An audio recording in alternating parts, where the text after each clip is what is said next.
Okay, चलिए फिर अब हमारे पैनल के पास चलते हैं और ट्रेड्स लेना शुरू करते हैं। गुड आफ्टरनून गबा सर, बताइए आपका ट्रेड इस समय का। Good afternoon to you. Stock जो पसंद है मुझे इस वक्त वो है HDFC लाइफ। यहाँ पर स्ट्रेंथ है, 742 के आसपास ट्रेड कर रहा है, स्टॉक होगा 738, करीब ₹5 का स्टॉप लॉस है।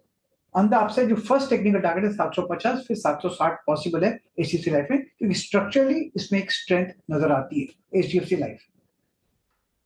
ओके, 750 की तरफ बढ़ता हुआ HDFC लाइफ बाई साइड का ट्रेड। रचना जी गुड आफ्टरनून, बताइए आपका ट्रेड। जी गुड आफ्टरनून। आज बहुत सारे स्टॉक्स में ग्रीन कलर तो हमने देखा है। अब यहाँ चुनने वाली ये बात है मेरे लिए कि कहाँ पे खाली एक पुलबैक है और कहाँ पे एक्चुअल रिवर्सल दिख रहा है। तो ये रिवर्सल की जहां तक बात है वो मुझे एक विप्रो के काउंटर में दिखा है। आज का तो टॉप गेनर है ही, लेकिन यहाँ पे अपसाइड पे और स्पेस अवेलेबल है जो यहाँ पे आने वाले दिनों में और हफ्तों में फ्रक्टिफाई हो सकती है ऑन द अपसाइड। तो विप्रो के फ्यूचर्स को हम लॉन्ग करेंगे with stop loss of 545 and ऊपर की साइड पे हमारा टारगेट होगा 570 and 575।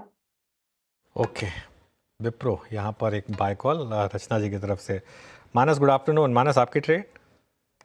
Good afternoon Anuj ji. तो देखिए, एशियन पेंट्स पे बिकवाली करने का ट्रेड लेना है। एशियन पेंट्स में हमने कंसोलिडेशन देखा था, लेकिन आज एक फ्रेश ब्रेकडाउन 200 मूविंग एवरेज के नीचे हुआ है। एशियन पेंट्स के फ्यूचर में बिकवाली करने की राय रहेगी। स्टॉप लॉसेस 3046, माफ करिएगा, 3046 के स्टॉप लॉस से इसके फ्यूचर में बिकवाली करेंगे और टारगेट सेट करेंगे 2950 के। अगर चाहे तो 300 वाला पुट ऑप्शन ले सकते हैं। 52 रुपीज के आसपास ट्रेड हो रहा है। इसमें 39 के स्टॉप लॉस से बिकवाली करिए, माफ करिए, खरीदारी करिए 39 के स्टॉप लॉस से इस ऑप्शन में, 3000 के पुट ऑप्शन में, और 75 के टारगेट से। ओके, तो 3000 का पुट लेने की सलाह यहाँ पर। एशियन पेंट वीक है काउंटर, आप एक मंदी का ट्रेड कैरी कर सकते हैं। स्नेहा नमस्कार, बताइए आपका ट्रेड क्या रहेगा। नमस्ते हर्षदा। अगर आप देखें बैंकिंग स्पेस में आज काफी अच्छी रिकवरी है, तो PSU बैंक में से SBI अकाउंट तो मुझे काफी अच्छा लग रहा है। काफी टाइम से कंसोलिडेट कर रहा था, जहाँ पे 810 के आसपास एक हर्डल था। लास्ट 2 दिनों में स्टॉक ने सरपास किया ये लेवल्स, और आज अगर आप देखें तो कॉल्स में भी काफी अच्छी फाइटिंग है। तो मेरा मानना है यहाँ से और तेजी कंटिन्यू हो सकता है। तो 804 का एक स्टिक स्टॉप लॉस लगा के यहाँ पे लॉन्ग करना है for the target of 845। Okay, तो ये हो गई SBI पर कॉल इस समय। अब राजेश सतपुते के पास चलते हैं, उनकी ट्रेड बाकी। राजेश जी गुड आफ्टरनून, आपकी trade. Very good afternoon Anuj ji, and good afternoon everyone. Anuj ji, मैंने जितने भी लिस्ट में रखे थे सब कवर हो चुके हैं, एक बचा है, दैट इज डॉक्टर रेड्डीज। मुझे लगता है कि डॉक्टर रेड्डीज में जिस तरह से कल एक ट्रेंड रिवर्सल था और कल का दिन थोड़ा पॉज था और आज यहाँ पे रिकवरी, तो जिस तरह से ये स्ट्रेंथ दिखा रहा है, तो देखिए डॉक्टर रेड्डीज बाय करना है 6720 के स्टॉप लॉस के साथ। फ्यूचर की बात कर रहा हूँ मैं। मेरे हिसाब से इस पे जो इमीडिएट टारगेट होगा वो करीबन 6800 का आता होता, जो सुबह में मैंने एक बार दिया था, तो ऑलमोस्ट वो हिट हुआ है। लेकिन जो नेक्स्ट टारगेट है मुझे लगता है 6900 6950 का टारगेट लेके डॉक्टर रेड्डीज, आई थिंक इस लेवल पे भी बाय बनता है, तो it's a buy in. Okay, buy side का ट्रेड डॉक्टर रेड्डीज इस समय आपके लिए उभर कर आ रहा है। राजेश अग्रवाल को जोड़ लेते हैं। राजेश जी नमस्कार, बताइए क्या ट्रेड लेंगे। नमस्कार हर्षदा जी, अनुज जी, बाकी भी जो पैनल में मित्रगण हैं सबको नमस्कार। ट्रेड के लिहाज से बात की जाए तो हम देख रहे हैं कि मेटल्स में बड़ी भारी रिकवरी चल रही है, बैंकिंग में रिकवरी चल रही है। तो इस 2 सेक्टर में एक स्टॉक अगर चुनना हो तो मैं समझता हूँ HDFC बैंक के साथ जाना चाहिए। अंडर परफॉर्म किया है पूरे मार्केट को, नो डाउट, बावजूद इसके कि दुनिया का एक सबसे बड़ा बैंक हो गया मर्जर के बाद, इतनी बड़ी साइज हो गई। इनकी जितनी भी सब्सिडरीज है, चाहे वो एर्गो हो, लाइफ हो, सिक्योरिटी, तो सब अच्छा खासा परफॉर्म कर रही हैं। अगले साल FY26 में हमारे अनुमान से 80,000 करोड़ रुपए का प्रॉफिट डिक्लेयर करेगी। एसेट क्वालिटी स्टेबल है। थोड़ी दिक्कतें NIM और क्रेडिट अपटेक को लेकर के है, जो कि सिर्फ इस बैंक के साथ नहीं है, सारे ही बैंकों के साथ है। हमें लगता है कि थोड़ी सी मध्यम से लंबी अवधि के लिए यहाँ ध्यान देना चाहिए। और शॉर्ट टर्म की भी बात की जाए तो 1720 1730 के टारगेट हो सकते हैं, but this is very short term. But मेरे हिसाब से इसमें थोड़ी सी 6-8 महीने की अवधि के साथ डिलीवरी लेनी चाहिए। HDFC बैंक में डिलीवरी ले सकते हैं। राजेश जी गुड आफ्टरनून, आपसे व्यू लेना चाहूँगा सिटी गैस डिस्ट्रीब्यूशन स्टॉक्स पर। आज जिस तरीके की पिटाई हुई, महानगर गैस, IGL, क्या ये डी रेटिंग के कैंडिडेट्स हैं या फिर इन लेवल्स पे बाय करें? जो इनके गैस आती हैं उससे कटौती के कारण से आई हैं।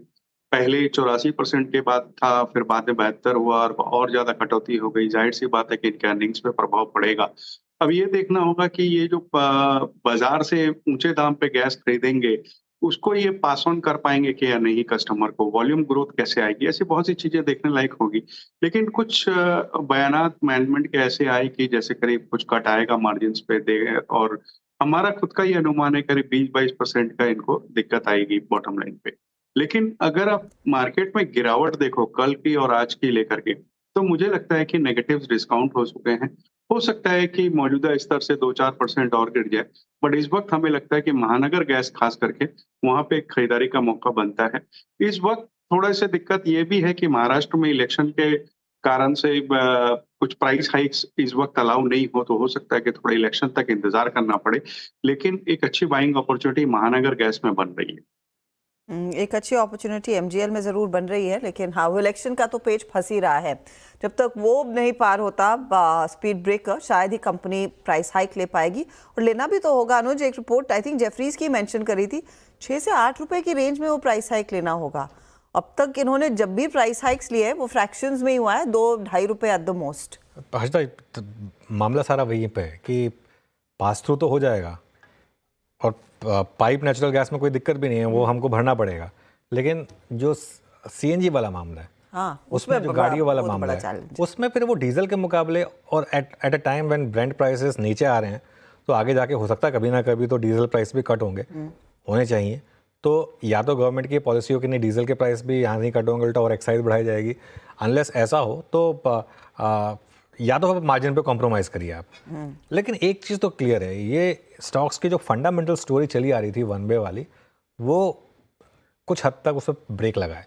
और इशू क्या है ना कि जब आप मोनोपोली बिजनेस में होते हैं, जैसे ये सारी की सारी कंपनियां मोनोपोली बिजनेस में हैं। महानगर गैस मुंबई में मोनोपोली है, आईजीएल की दिल्ली में मोनोपोली है, गुजरात गैस की अपने गुजरात में मोनोपोली। तो ऐसे जब आप मोनोपोली बिजनेस में कोई जगह नहीं होती आपके पास इस तरीके की, अगर कोई भी रेगुलेटरी स्टेप आ जाए तो। लेकिन मेरा मानना ये है कि इवेंचुअली तो आपको खाना पकाना तो गैस तो लगानी है आपको, और सीएनजी भी इवेंचुअली जिसको यूज़ करनी है उसको करनी ही है। एट लोअर लेवल बाइंग आएगी। अब वो हो सकता है 400 पर आए आईजीएल में, हो सकता है 420 पर आए, 430 पर आए, पिन पॉइंट करना टफ होगा। लेकिन लोअर लेवल पे मुझे लग रहा है थोड़ी बाइंग आएगी। महानगर गैस में तो मुझे लग रहा है कि वैल्यूएशन काफ़ी कंफर्टेबल हो गए हैं। अब आई थिंक 1400-1500 के लेवल के आसपास मुझे लग रहा है महानगर गैस में भी। इससे ज़्यादा का नीचे का मुझे मंदी नहीं दिखाई देती वैसे फ्रैंकली। तो परहैप्स बर्स्ट इज ओवर की तस्वीर आगे जल्द ही बनती हुई दिखाई देगी। देखते हैं यहाँ पर कैसा आता है, और जब कंपनी अपनी अर्निंग्स के लिए रूबरू होगी तब तो और खुलासा होता हुआ दिखाई देगा।